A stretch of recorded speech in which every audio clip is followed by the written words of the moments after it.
In this video we are going to be discussing linear equations.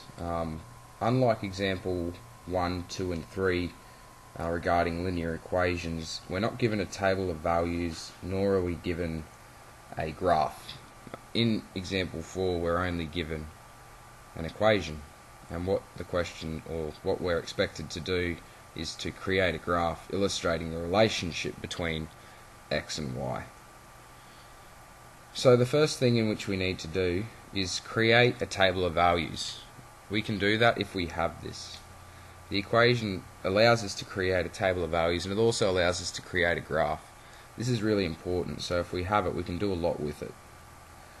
So to create that table of values, I just said 2 rows, call the top x, call the bottom y, and I just started at -2 and went up to 3. You just choose any x values.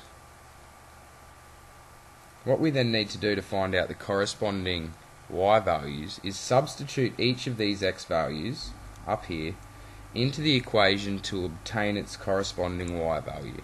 So if we substitute -2 where we see x and then solve, we will get our corresponding y coordinate. If we substitute -1, we'll get this corresponding coordinate. If we substitute 0, we'll get this corresponding y coordinate.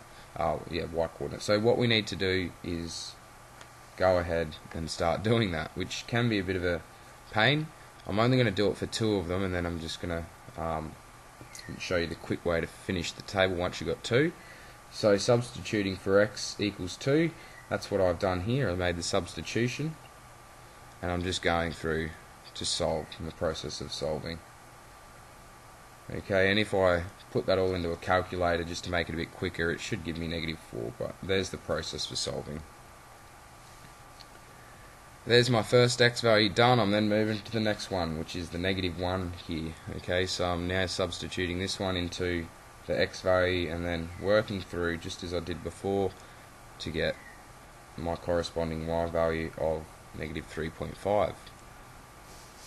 Now that's all I've done in terms of this process, but I have figured out the rest of these values, and I've actually just gone and put them straight into this table here. So I put in the -4 and the -3.5, and I note that there's an increase of a half, and if it's a linear function, that increase of a half is always going to be the same.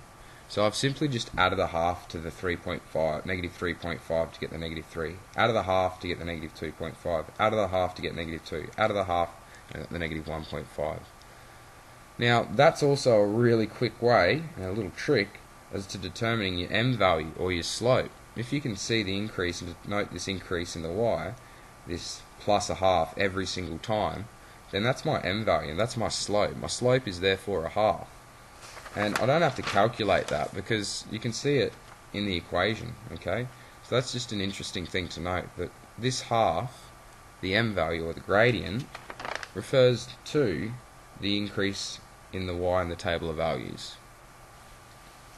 What I then did to those coordinates in that table of values was create the graph in which I was being asked to create in the first place. So once I've got the table of values, I simply note these are coordinates, okay, x, y coordinates, 1, 2, 3, 4, 5, 6 of them, and I note my maximum and minimum values for the x and y axis so that my points are contained within the axes. Now I didn't actually need to draw this top part of the axis, but I do like to at least show that it does exist a little bit. But you'll note that the function in this domain of the x is actually well below the x-axis. Okay, so what we have is a positive slope of a half, and we have essentially answered the question. We have therefore illustrated this equation, y equals a half x, take 3. We've illustrated it in a graphical form.